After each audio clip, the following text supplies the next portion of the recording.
of things like a treehouse. This is actually one of the most popular listings on our website.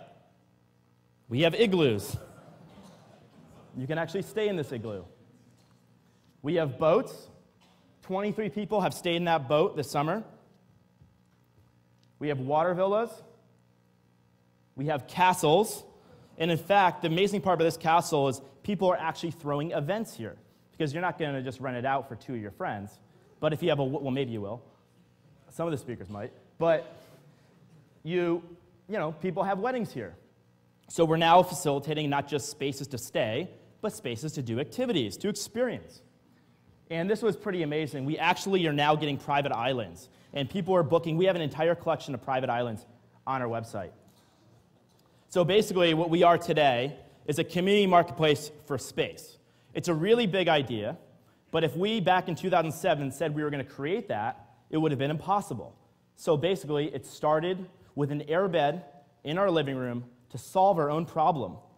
And now people are listing all types of spaces all over the world. And there's a big party tonight, so make sure you come.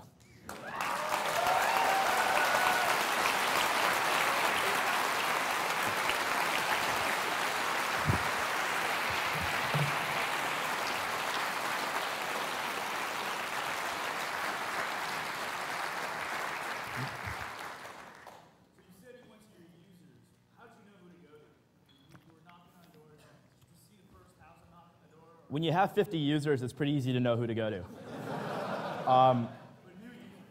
Right. So what we would do is we would find people who are already on the website, and we figured we just need to find a few more people like you. And so we basically meet we wouldn't just go to random people, we'd meet the few people that were on our website, and we want to know, do you have friends? Who's like you? Luckily, yes. Do you have friends? Yeah. So, and that's what we do. So we go to Barry Manilow's drummer, and we realize, okay, this means there's a whole bunch of musicians. Where do they talk? And that would give us an idea that there's a whole bunch of musicians. And there will be like things like that. Yeah. As far as credit card processing, was that difficult when you guys had to figure out, oh, we should take payments? Setting that up? Oh my God. We had no idea. It seems so scary at the time. And you know, it's kind of like that dogma. It's like you live with the results other people's thinking. Everyone said you'd be insane to process payments through your website. You can't book a normal person's space. And for a while, I think they proved right. We tried Amazon Payments, and that was a nightmare. We wanted to essentially do something where we could split the transaction, and we only collected our 10% fee, and the other money would go straight to the user. Eventually, we decided to bite the bullet and collect 100% of the money. I mean, at the time, now it seems like a great idea, you know, but at the time, like when you're a couple guys working in an apartment, that's like really, really scary. And we essentially started with PayPal, and now we work with Chase and other banks. What were your most effective strategies in both acquiring listings and users to rent those listings? So we did a number of things. I think doing kind of things, leveraging press was our best strategy. So notice we leveraged a conference where there was already a blog, right? So that original design conference, the reason the designers knew about it is we put up this little logo, and they said they would post about it. The DNC, the way we worked with the DNC is we launched this website, and then we started with the Denver bloggers. We didn't want to get national bloggers. We need to get the listings first. We start with the Denver blogger and say, now this is a new site to list your place. You always focus on supply first, and you get press or you get people talking about the supply. Once that is at a certain threshold, then you shift the press to the demand. And so at Denver, that's what we did. Inauguration, same thing. The front. As far as the renters, not the listers, is there one specific demographic that sticks out? That's funny.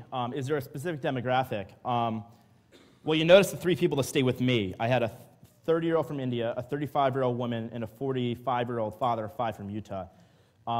There's this, I think you could call it a misconception that it's young kind of people in their mid-20s who don't have a lot of money and use Airbnb as an affordable alternative to hotels, and I would say those type of people exist on our site. But we have a third of our users are over the age of 40. AARP did a huge story about us because a lot of retirees, once they retire, the baby boomers are starting to retire, and they want to travel. And it's kind of a drag to be going to all these hotels. They've kind of done that. They want a new adventure. So I would say the demographic is pretty expansive. I would say the demographic, the common theme is they're pretty open-minded. They're willing to try something new.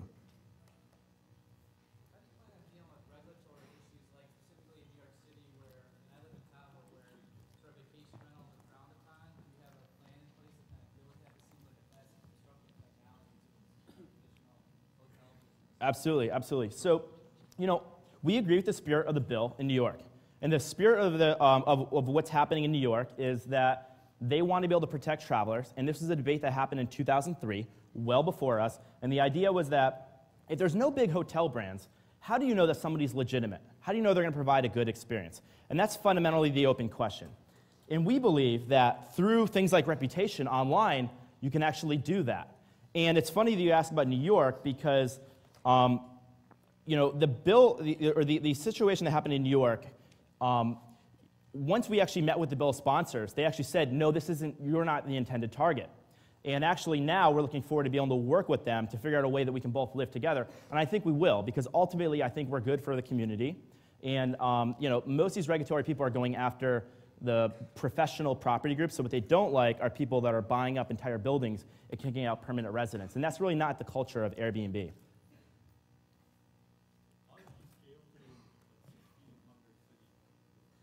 Okay, so that's another really good question. How do we scale to, we're in 8,200 cities, and we basically made a decision early on.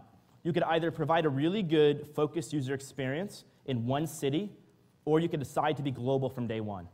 If you're global from day one, you could have a bad user experience, and we did for a while. What happens is we had a search bar on the homepage. The problem is anything you search for, we hardly had anything. So that wasn't super good. So the classic theory would be, just start city by city and limit what cities you can post to.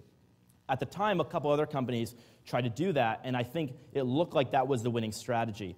But once we got enough critical mass, it turned out that we had the right strategy. And how do we do it? We allow you to list any space as long as you can find it on a Google map. And that's simple. The last question, so how did you build the critical mass in these new cities? Did you use advertising, or did you just rely on PR and viral effects? So it was literally PR and viral effects. Okay, so this is a really cool thing about starting a travel company. So we have a two-sided marketplace, and a two-sided marketplace is really, really difficult because, as I said, buyers want to go where the sellers are, sellers want to go where the buyers are. The other good thing about being in that business is you have a natural moat because it's really hard to get started. But this other thing that happened was when you're a travel site, the ideas tend to spread, right? A lot easier. It's a natural spreading by people traveling. So when we focused on the DNC, what happened was people came to Denver literally from all over the world. I mean, it wasn't just the United States. They actually came to the DNC from all over the world. Same thing with inauguration. After inauguration, we focused on New York. So basically, we focus on international destinations like New York. Travelers come from all over the world to come to New York. Then when they left and went back home, we would focus and retarget to them and say, hey, now you can list your space. It's free. There was no friction. Had we focused on Lake Tahoe, we probably only would be popular in California or wherever people are coming from. So I think being focused on international destinations, where now we're very popular in even Tokyo, because people from Tokyo are coming to New York, and then we just remarket to them when they go back. All right. Thank you. Can I have it? Yeah. Okay, don't go anywhere. All right, everyone, a few last-minute reminders.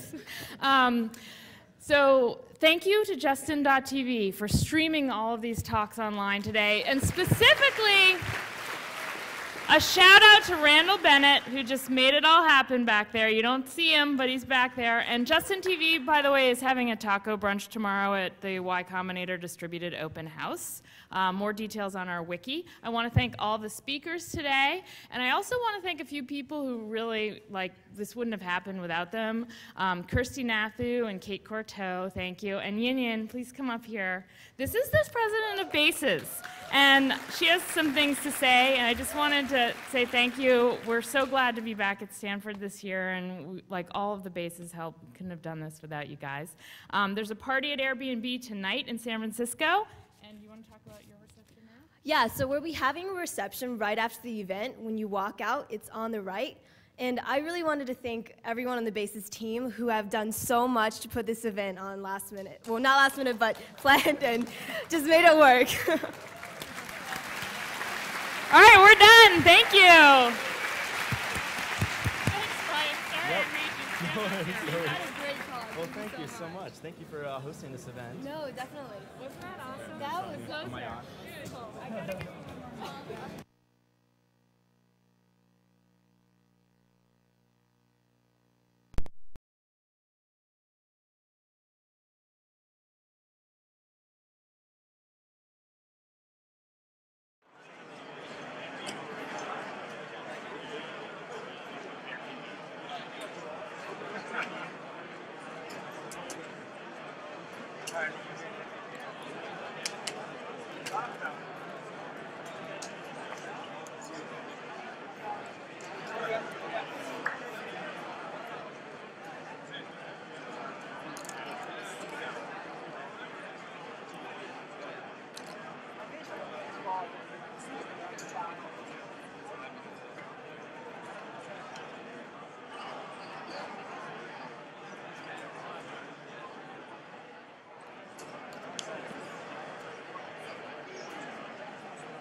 Huh.